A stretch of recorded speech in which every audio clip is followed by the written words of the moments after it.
আসসালামু ব্যারিস্টার হাসান। ওয়ালাইকুম আসসালাম। যদি কোনো ইমিগ্রেশন অ্যাপ্লিকেশনে কোনো অ্যাপ্লিকেন্ট যদি মিস ইনফরমেশন, মিসরিপ্রেজেন্টেশন বা ফলস ডকুমেন্ট জমা দিয়ে থাকে, তাহলে এইটির কনসিকুয়েন্স কী হবে? এটার কনসিকুয়েন্স কিন্তু ভয়াবহ এবং সেই ক্ষেত্রে দুটা জিনিস হতে পারে। একটা হচ্ছে যে ডিসক্রিশনারি রিফিউজাল, আরেকটি হচ্ছে যে ম্যান্ডেটরি রিফিউজাল। এখন আমি একটু ডিটেলসে আপনাদেরকে বলি। আমরা জানি যে কেউ এন্ট্রি ক্লিয়ারেন্স অ্যাপ্লিকেশন যদি করে থাকে কিংবা ইন কান্ট্রি অ্যাপ্লিকেশন যদি করে থাকে, তখন তার কিন্তু সাপোর্টে অনেক এভিডেন্স আমাদেরকে কিন্তু আপলোড করতে হয় এবং ওই ডকুমেন্টগুলো সম্পর্কে কিন্তু অ্যাপ্লিকেন্ট যে আছে তার কিন্তু নলেজ রাখা উচিত এবং তার একেবারে কনফার্ম জানা উচিত যে ডকুমেন্টগুলো জেনুইন এবং এটা কোনোভাবেই যেন কোনো ফর্জারি ডকুমেন্ট নাই। কারণ উদাহরণস্বরূপ যদি বলি যে কেউ একটি ভিজিটার অ্যাপ্লিকেশন করলো বাংলাদেশ থেকে, এন্ট্রি ক্লিয়ারেন্সের জন্য সাবমিট করা হলো এবং সে দেখলো যে আমার সময় নেই, তখন সে একজন এজেন্টকে ইউজ করলো এবং এজেন্ট তার মতো করে অ্যাপ্লিকেশনটা কমপ্লিট করলো।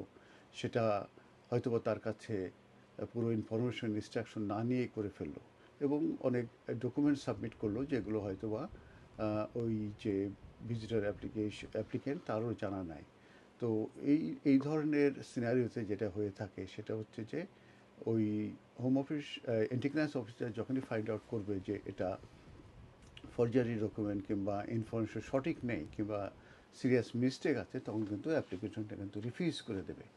তো সেই ক্ষেত্রে অ্যাপ্লিকেন্টরা বেশিরভাগ ক্ষেত্রে যে ডিফেন্স নেয় যে আমি এই ভিজিটার অ্যাপ্লিকেশনটা মূলত করেছে একজন এজেন্ট বাংলাদেশি এবং সে আমার কাছে ইনফরমেশন নেয়নি কিংবা ইনফরমেশন চায়নি কিংবা আমার কাছে ডকুমেন্ট নেয়নি, সে হয়তোবা এগুলো কোথাতে কোথাতে ম্যানেজ করে এই এভিডেন্সগুলো সাবমিট করেছে। যেমন ব্যাংকের স্টেটমেন্ট হতে পারে, লেটার ফ্রম এমপ্লয়ার হতে পারে, বিভিন্ন দলিল হতে পারে ভিজিটর অ্যাপ্লিকেশনে সাধারণত এই ডকুমেন্টগুলো সাবমিট করার। সেই ক্ষেত্রে কিন্তু আমি যে জানি না অ্যাপ্লিক্যান্ট হিসাবে, এটা কিন্তু কোনো ডিফেন্স হিসাবে কার্যকরী হবে না।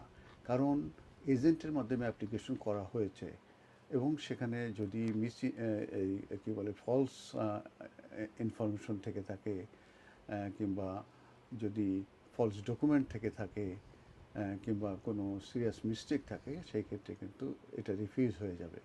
এবং যদি এন্ট্রি ক্লিয়ারেন্স অফিসার মনে করে যে এটা ডেলিভারেটলি করা হয়েছে, সেক্ষেত্রে কিন্তু তাকে 10 ইয়ার্স ব্যান করে দেয়া হবে এবং 10 ইয়ার্সের ভেতরে যতবারই অ্যাপ্লিকেশন করা হবে সেটা মেরিট ছাড়াই যে প্রিভিয়াসলি যে এই মিসরিপ্রেজেন্টেশন কিংবা এই ফলস ডকুমেন্ট কিংবা ইনফরমেশন যে সাবমিট করা হয়েছিল প্রিভিয়াস অ্যাপ্লিকেশন, এটি গ্রাউন্ডে কিন্তু রিফিউজ করে দেবে। এটি আর অন মেরিট কিন্তু কোনো অ্যাসেসমেন্ট কিংবা ডিসিশন তারা করবে না। তো যে কারণে এটা অ্যাপ্লিকেন্টের নলেজে আছে কি না এটি কিন্তু ইস্যু না। অ্যাপ্লিকেন্ট যখন অ্যাপ্লিকেশন বায়োমেট্রিক দিচ্ছে এবং সে তার নামে কিন্তু এই ডকুমেন্টগুলো, তখন তারই কিন্তু রেসপন্সিবল লায়াবিলিটি এসে যায় এবং সেই কিন্তু ব্যান হয়ে যাবে। অথবা আপনারা মনে রাখবেন যে যখনই আপনারা কোনো এজেন্টের মাধ্যমে অ্যাপ্লিকেশন করবেন, তখন কী ডকুমেন্ট আপলোড হচ্ছে, কি কোন ব্যাংকের স্টেটমেন্টে যাচ্ছে, সেটা আপনার জেনুইন কিনা, এগুলো কিন্তু আপনাদের দেখার বিষয় এবং আপনারা কিন্তু এটা অবশ্যই অবশ্যই লক্ষ্য রাখবেন। কারণ 10 ইয়ার্স ব্যান হয়ে গেলে সেক্ষেত্রে কিন্তু আর কোনো কিছু করা সম্ভব হবে না।